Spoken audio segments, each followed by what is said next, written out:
It is such a pleasure to introduce my guest today. Dr. Marshall Goldsmith has been recognized for the past 4 years as one of the top 10 business thinkers in the world and the top-rated executive coach at the Thinkers 50 ceremony in London.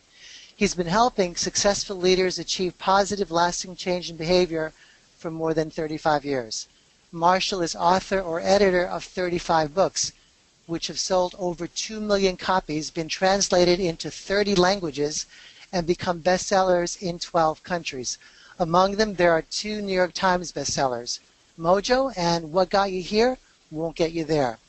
His list of professional acknowledgments is like, wow, endless. It includes top honors, awards, and accolades from Harvard Business Review and Best Practices Institute, Global Gurus, Inc., Fast Company, the IMS Institute for Management Studies, Business Week, Wall Street Journal, and Forbes.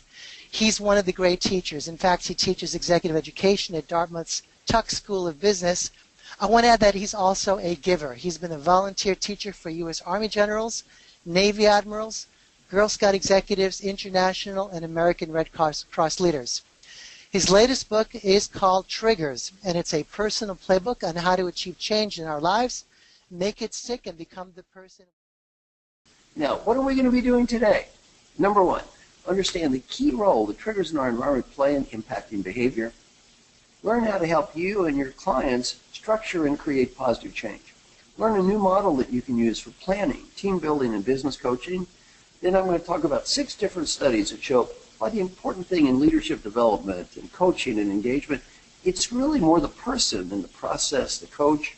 And then finally, I'm going to share our new research on employee engagement and show how daily questions can make a difference. The final thing I'm going to cover takes 2 minutes a day. 2 minutes. Costs absolutely nothing and will help you get better at almost anything. Now, some of you might be a little skeptical right now. You're thinking, wait a minute, 2 minutes a day, costs absolutely nothing, help me get better at almost anything. Well, that sounds too good to be true. I'll make a second prediction. Half of you that start doing this will quit within 2 weeks. And you will not quit because it does not work. Well, when we make our plans for life, we don't plan on low probability distractions. We don't plan on a car wreck. We don't plan on somebody getting sick. We don't plan on somebody dying. Why? The odds on these things happening are incredibly low. Here's the problem. There are a million low probability distractions that can occur. And while the odds on any one of them occurring might be incredibly low, the odds on some occurring are incredibly high. When I coach leaders, and my coaching clients are CEOs or could be CEOs of huge companies, what do I tell them? I usually spend about 18 months, and I say, we could probably do this in a year, but I'm sure you're going to have a crisis. And then they say, well, what crisis is that? I say, I don't know. I don't know what crisis you're going to have, but I'm pretty sure you'll have some because everybody does. Company gets bought, company gets sold, somebody dies, somebody gets divorced.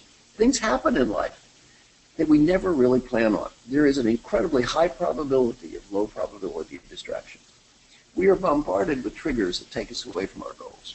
We also have other delusions. We believe I have the wisdom to objectively evaluate my own behavior. No, we don't. 70% of everyone I've ever met, and I've interviewed 80,000 people on this question, rank themselves in the top 10% of the professional peer group. 82% of us think we're in the top 20, and 98.5% of us believe we are in the top half. And the more successful we become, we actually become more delusional, not less. Everyone kisses people's butts and laughs at their jokes, and they act like they're intelligent. Well, after a while, we start believing this nonsense. And this is one a lot of people never quite even understand, and negative keep. Why would you keep something in your life or keep something or let go of something that's negative? Well, an advantage I have of getting older is the older I get, the more I realize I'm not going to change everything. Highly unlikely I'm going to be curing cancer this next week or saving the world for democracy. And yeah, there's a whole lot in life I just need to learn to accept and make peace with and let go. A lot of us never learn to make peace. And I think very important when you look at the other quadrants to ask yourself, what is in life I just need to accept and make peace with? And I'm going to share one question that is really going to help you in the area of acceptance and making peace. We are getting some really great questions. Guys, we don't have that much time. I cannot get to all of them, but let me try. First, Marshall, I really like this one. Little remarkable question. What is the best coaching advice you ever got, and who gave it to you? Well, one of the best ones I ever got came from my old dissertation advisor, Dr. Fred Case. I was getting my PhD at UCLA, and I was working on a project down at the city planning department. And he got some feedback about me that I was negative and always judgmental and critical. So he called me and said, Marshall, what's the problem? I started babbling on about the city government of Los Angeles. He looked at me and said, Marshall Goldsmith, what a stunning breakthrough. You have discovered the city government of Los Angeles is inefficient. He said, the guy pumping gas knew that years ago. You got any other problems? He goes, oh my goodness, you have discovered that when somebody gives millions of dollars to politicians, well, they're a little nicer to those people than they are the ones that don't give them money. He said, the guy pumping gas down the corner knew that.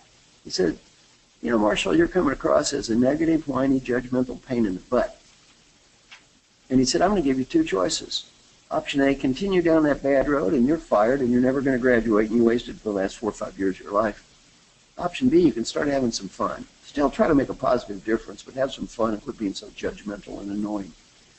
What do you want to do, son? You know what I said? Dr. Case, let's have a little fun here. Well, I learned a great lesson. Nobody made me God this week. And rather than sitting there judging everybody else and being whiny and negative, why don't I have a good time and try to create whatever positive difference I can make in this world and be happy with that? Wonderful question. Give me another one. All right. Marshall, what are the steps the leader needs to take to translate self-awareness into lasting, high-impact organizational change? Well, again, I think the best thing is to start with yourself. Get feedback. Now, again, I'm only an expert in behavioral change. Get feedback yourself first so you can compare that person that everybody else sees to that person you want to be. Everybody I coach gets confidential feedback. Pick the important behavior to improve, not 1,000, but the key ones. Then learn to follow up with people, talk with them, get their ongoing input about how you can improve and measure your improvement. And then after you do it yourself as a leader, do the same thing at the next level, the next level, the next level. My friend Al Mulally has just succeeded at implementing his incredible management process that involves honest communication, feedback every week.